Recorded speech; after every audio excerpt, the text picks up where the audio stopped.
باپ اور بیٹے اور روح القدس کے نام میں آمین۔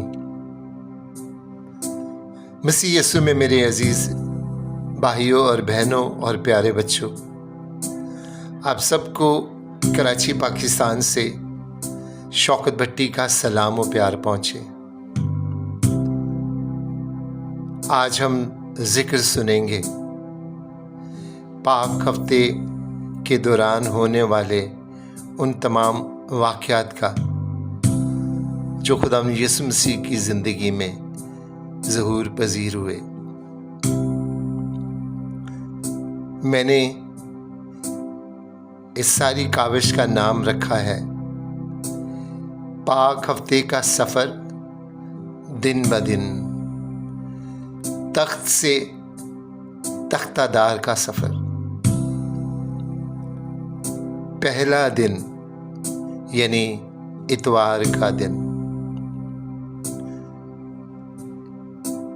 یروشلم میں شاہانہ داخلہ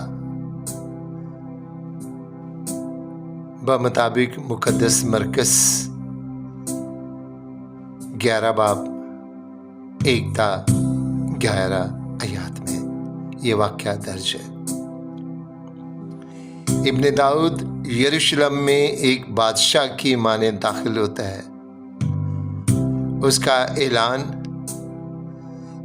جنگ انسانوں کا قتل عام نہیں، اور نہ ہی کسی ظالم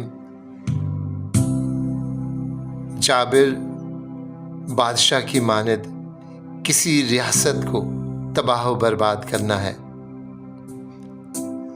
وہ موت کے خلاف اعلان جنگ کرتا ہے اور امن قائم کرنا چاہتا ہے۔ دوسرا دن پیر کا دن، اس شاہانہ انداز، والہانہ استقبال اور بے مثل جرت کو کہ یہ جانتے ہوئے بھی کہ فریسی اس کی جان کے در پہ ہے، وہ یروشلم میں داخل ہوا۔ اس نے یقیناً یہ رات اپنے شاگردوں کے ساتھ شاہی طریقے سے منائی ہوگی، مگر صبح سویرے اسے بھوک لگی، اور بھوک اس قدر شدید تھی کہ انجیر کے ہرے بھرے اور لہلہاتے درخت کے پاس جا پہنچا۔ گو کہ انجیر کا موسم نہ تھا، مگر یہ درخت خلاف معمول پتوں سے بھرا اور سرسبز تھا، مگر پھلوں سے خالی۔ یسوع المسیح نے اس سے کہا کہ آئندہ تجھ سے کوئی پھل نہ کھائے، اور شاگردوں نے دوسرے دن اسے سوکھا پایا۔ اسی روز یسوع المسیح ہیکل میں پہنچا تو اسے تاجروں سے بھرا ہوا پایا۔ یسوع المسیح نے صرافوں کے تختے الٹ دیے اور کبوتروں فروشوں کی چوکیاں الٹ دی، اور کہا کہ لکھا ہے کہ میرا گھر دعا کا گھر کہلائے گا، تم نے اسے ڈاکوؤں کی کھو بنا دیا ہے۔ اسی روز یسوع المسیح نے اندھے اور لنگڑوں کو شفا بخشی، اور اسی روز نوجوان لڑکے ہیکل میں پکارتے اور نعرے لگاتے تھے کہ داؤد کے بیٹے کی ہوشانہ۔ میرے عزیزو، سردار کاہنوں اور فقیوں کے دل حسد اور غصے سے بھر گئے۔ دن تیسرا یعنی منگل۔ اس دن کے واقعات کچھ یوں ہیں کہ یسوع المسیح سے مختلف سوالات پوچھے گئے۔ اس سے پوچھا گیا کہ تجھے یہ اختیار کس نے دیا ہے؟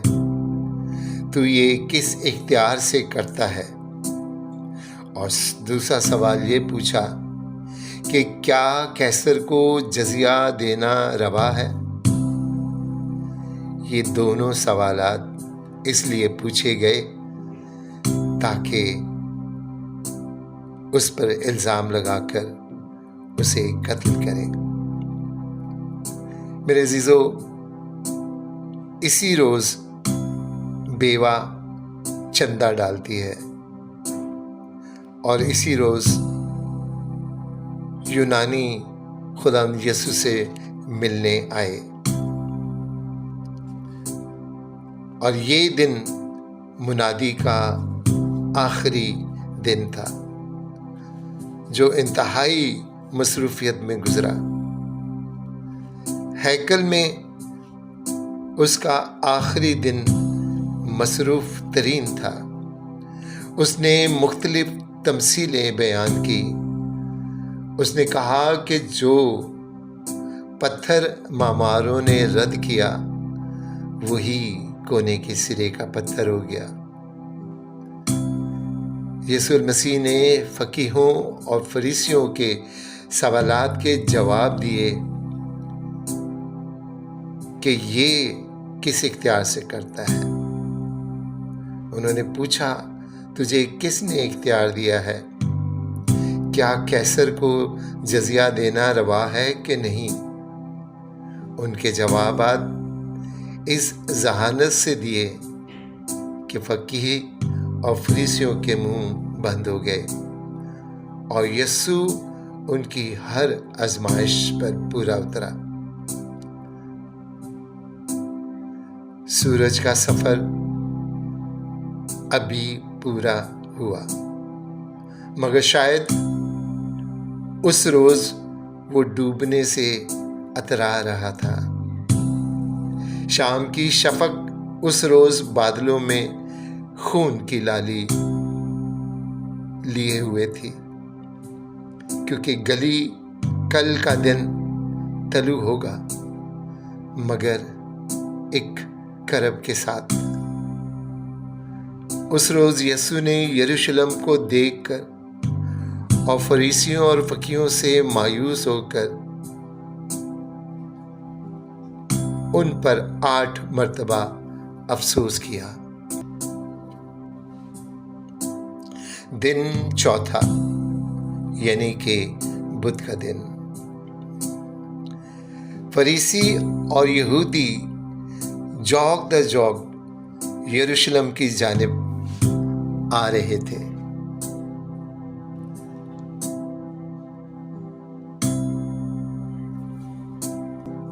اور یسوع المسیح نے آخری تمثیلیں سنائیں۔ اس نے پاکستان کے مزدوروں کی تمثیل سنائی، اس نے ہیکل کی تمثیل سنائی۔ 2 بیٹے جن میں ایک نے انکار کرنا اور دوسرے نے ہاں کہا، بے ایمان اجارہ داروں کی تمثیل سنائی، بادشاہ کے بیٹے کی شادی کی تمثیل میں سنائی، اور شادی میں شادی کا لباس نہیں پہنا جس نے اس کے متعلق بتایا۔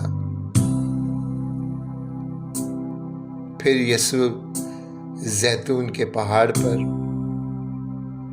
اس روز قیامت کی باتیں اپنے شاگردوں کو بتائیں۔ شہر ان کے پیچھے رہ گیا تھا۔ زیتون کے پہاڑ پر آہستہ آہستہ چڑھتے ہوئے پگڈنڈی آ گئی اور ہیکل کا نظارہ سامنے آ گیا۔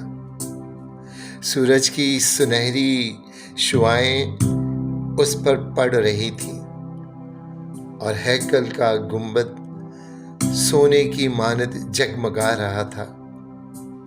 ہیکل کے بڑے بڑے ستونوں اور ان پر نقش کیا ہی خوبصورت لگ رہے تھے۔ یسوع نے مایوس کن نظر اس پر ڈالی اور شاید اپنے سے قریب تر شاگرد کو ہیکل کا مستقبل بتایا کہ پتھر پر پتھر باقی نہ رہے گا جو گرایا نہ جائے گا۔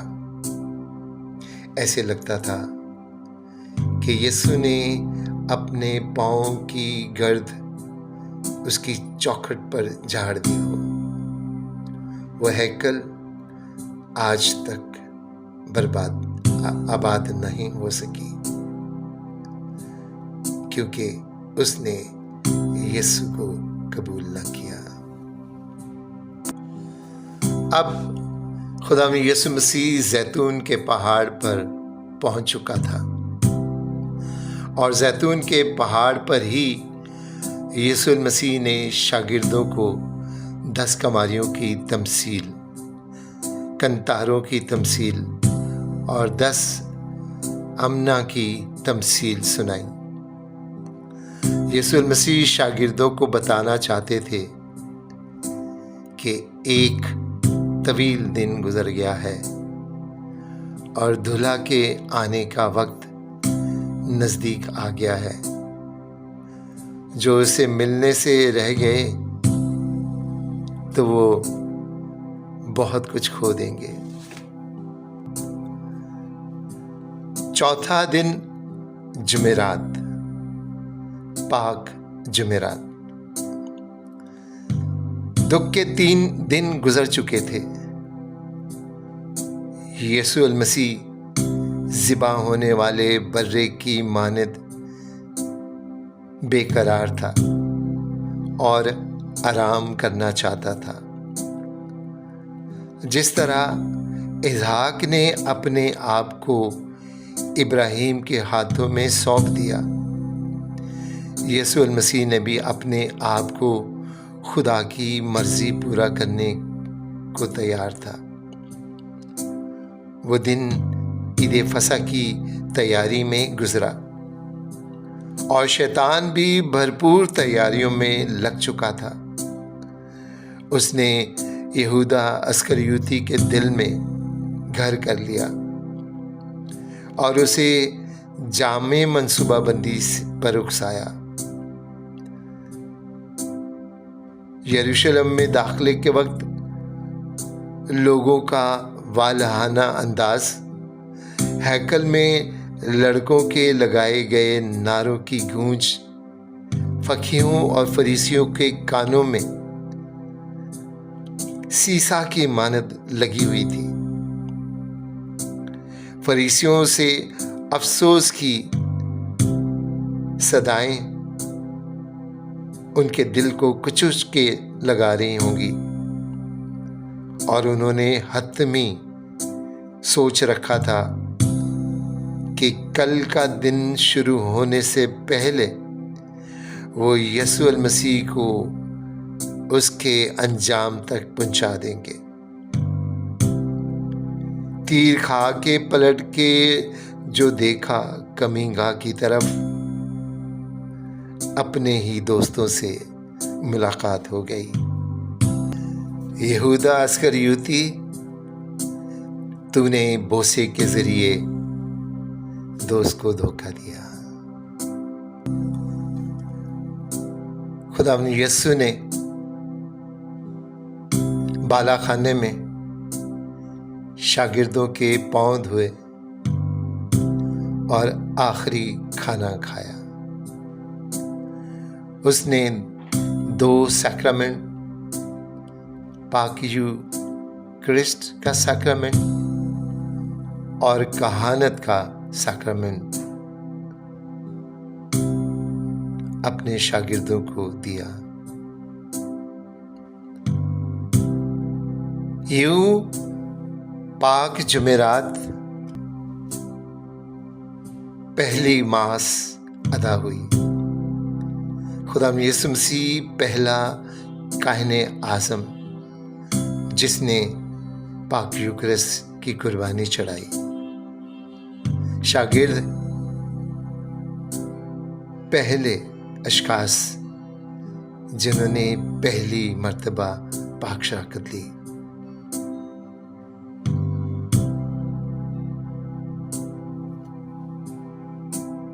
اور خداوند یسوع مسیح نے ایک دوسرے سے پیار کرنے کا حکم دیا۔ یہ آخری فسا اور اس کا کھانا کھانے کے بعد خداوند یسوع المسیح گتسمنے کی جانب چل پڑا۔ وادی قدرون کے خوبصورت باغ میں یسوع اپنے شاگردوں کے ساتھ داخل ہوا۔ باغ کی ہوائیں سرسرا رہی تھی، پتے سرگوشیاں کر رہے تھے، آسمان خاموش، فضا سوگوار، اور ہر طرف ہو کا عالم تھا، اور شیطان مسکرا رہا تھا، کہے لگا رہا تھا۔ یسوع شاگردوں کے ساتھ بوجھل قدموں سے چلتا ہوا اپنی من پسند جگہ پر آیا اور شاگردوں سے کہا کہ دعا کرو تاکہ آزمائش میں نہ پڑو۔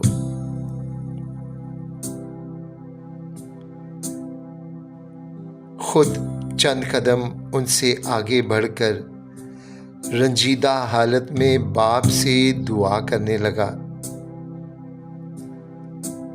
مارے دکھ کے پسینہ خون کی مانند موٹی موٹی بوندیں بن کر جسم سے بہنے لگا، حوصلے کمزور ہونے لگے، مگر یسوع نے اپنے آپ کو باپ کی مرضی پر چھوڑ دیا۔